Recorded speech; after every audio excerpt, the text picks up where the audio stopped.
అధ్యక్షతన జరిగిన మంత్రుల సమావేశంలో 70 ఎజెండా అంశాలపై చర్చ జరిగింది. రాజధాని అభివృద్ధిలో భాగంగా పలు సంస్థలకు భూముల కేటాయింపుతో పాటు రాయితీలు ఇచ్చేందుకు మంత్రులు ఆమోదం తెలిపారు. అలాగే అమరావతిలో క్వాంటమ్ కంప్యూటింగ్ వ్యవస్థ ఏర్పాటుకు గ్రీన్ సిగ్నల్ ఇచ్చారు. రెవెన్యూ శాఖలో పోస్టుల భర్తీకి కేబినెట్ ఆమోదం తెలిపింది. కేబినెట్ భేటీలో సీఎం చంద్రబాబు మాట్లాడుతూ పేదలకు ఇళ్లు మంజూరు విషయంలో బాధ్యత తీసుకోవాలన్నారు. నివాస స్థలం లేని వారి జాబితా సిద్ధం చేయాలని సూచించారు. రెవెన్యూ సమస్యల పరిష్కారంలో జాప్యం తగదని పేర్కొన్నారు.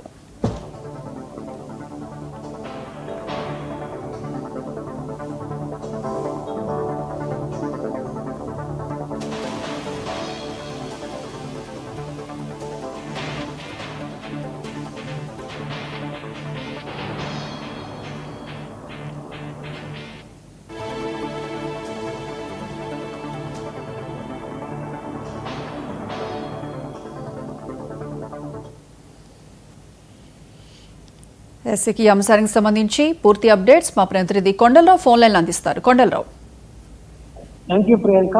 ఏపీ సచివాలయంలో రాష్ట్ర మంత్రివర్గ సమావేశం కొద్దిసేపటి కోసం ముగిసింది. దాదాపు 3.5 గంటల పాటు ఈ కేబినెట్ సమావేశం కూడా జరిగింది. ఎజెండా అంశాలు మొత్తం ముగిసిన తర్వాత మంత్రులతో ముఖ్యమంత్రి చంద్రబాబు నాయుడు కొద్దిసేపు మాట్లాడటం జరిగింది. ఏదైతే పేదలందరికీ ఇల్లు విషయంలో మంత్రులు ఎమ్మెల్యేలు బాధ్యత తీసుకోవాలి, నివాస స్థలం లేని వారిని జాబితా రూపొందించాలి, అందరికీ ఇల్లు లేదా స్థలాలు దక్కే విధంగా కూడా చూడాలంటూ కూడా ముఖ్యమంత్రి చంద్రబాబు నాయుడు మంత్రులకు సూచించారు. దీంతో పాటు ఏడాదిలోగా నివాస స్థలం లేని వారికి లబ్ధి చేకూరేలా ప్రభుత్వం చర్యలు ఉంటాయి.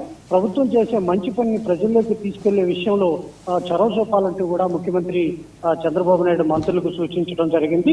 ఏదైతే రెవెన్యూ డిపార్ట్మెంట్ లో సమస్యలు ఉన్నాయో ఆ రెవెన్యూ సమస్యలు కూడా పరిష్కరించే విధంగా కూడా చర్యలు తీసుకోవాలంటూ కూడా ముఖ్యమంత్రి చంద్రబాబు నాయుడు ఆదేశాలు జారీ చేశారు. త్వరగా ఏదైతే సమస్య పరిష్కారానికి సరైన విధానం రూపొందించాలంటూ కూడా చెప్పిన నేపథ్యం అయితే ఉంది.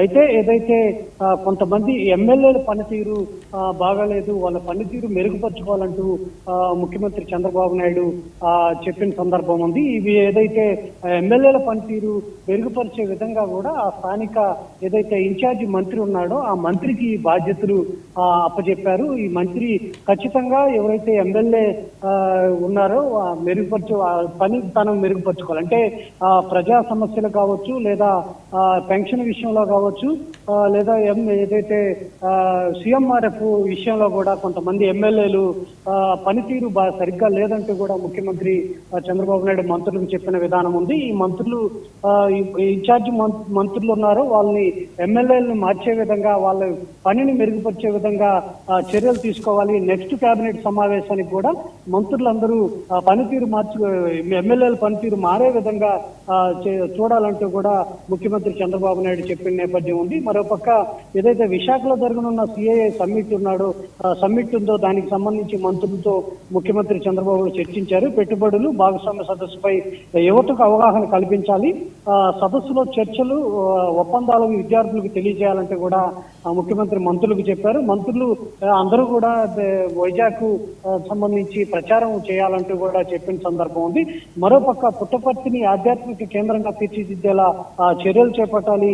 సత్యసాయిబాబా జయంతి కార్యక్రమంలో రాష్ట్రపతి, ప్రధాని, గవర్నరు, పలువురు కేంద్ర మంత్రులు వచ్చే అవకాశం ఉంది కాబట్టి ఇప్పుడు దాన్ని ఆధ్యాత్మిక కేంద్రంగా తయారు చేసి ప్రెస్టేజ్ గా తీసుకొని చేయాలంటూ కూడా చెప్పిన నేపథ్యం ఉంది. మరోవైపు ఏదైతే ఉప ముఖ్యమంత్రి పవన్ కళ్యాణ్ 2 రోజుల క్రితం తిరుపతి జిల్లాలో ఏదైతే ఎర్రచందనం సంబంధించి రివ్యూ చేశారో దానికి సంబంధించి కూడా ముఖ్యమంత్రితో ఉప ముఖ్యమంత్రి పవన్ కళ్యాణ్ చెప్పిన నేపథ్యంలో అక్కడ అవినీతి రాజ్యం వెళ్తుంది, అక్కడ ఏదో సెటరేట్ చేయాల్సిన వ్యవహారాలు చాలా ఉన్నాయంటూ కూడా ముఖ్యమంత్రి ఉప ముఖ్యమంత్రికి చెప్పిన నేపథ్యంలో ఇవన్నీ కూడా ఏదైతే ఎర్రచందనం డిపో సందర్శన కావచ్చు, తన అక్కడ చేసిన అనుభవాలను కూడా ముఖ్యమంత్రితో ఉప ముఖ్యమంత్రి చంద్రబాబు నాయుడు ఉప ముఖ్యమంత్రి పవన్ కళ్యాణ్ పంచుకున్న నేపథ్యం కనబడుతుంది.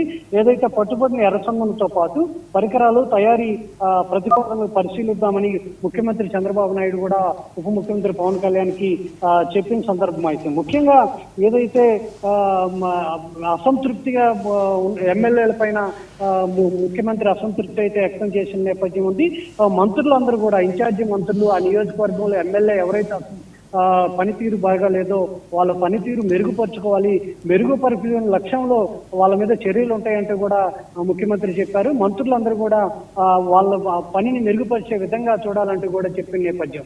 అయితే దాదాపు 50,000 మెజార్టీ ఉన్న గెలిచిన ఎమ్మెల్యేలు ఎవరైతే ఉన్నారో వీళ్ళందరికీ కూడా ముఖ్యమంత్రి చంద్రబాబు నాయుడు గట్టిగానే జవాబిచ్చారని చెప్పొచ్చు. ఎందుకంటే 50,000తో నెగ్గారని విరవీగకుండా 50,000 కాస్త 10,000కి పడిపోవచ్చు, కానీ ఎమ్మెల్యే పనితీరు ఏదైతే మెరుగుపడుతుందో అప్పుడే ప్రజలకి సేవలు అందిస్తారో అప్పుడే ప్రజానాయకుడు అవుతారంటూ కూడా ముఖ్యమంత్రి చంద్రబాబు నాయుడు చెప్పిన నేపథ్యం ఉంది. ఎమ్మెల్యేలు పనితీరు మెరుగుపరచుకోకపోతే వాళ్ళ మీద కఠిన చర్యలు ఉంటాయంటూ కూడా ముఖ్యమంత్రి చంద్రబాబు నాయుడు అయితే ఏదైతే పనిచేయని ఎమ్మెల్యేలు ఉన్నారో వాళ్ళందరికీ కూడా గట్టిగా కౌంటర్ ఇచ్చినట్టు కూడా చెప్తుంది ప్రియాంక.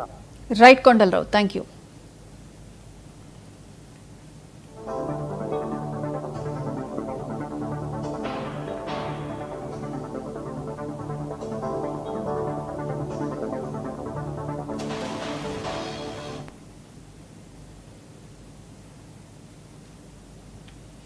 జూబ్లీహిల్స్ లో మద్యం ఏరులై పారుతోంది.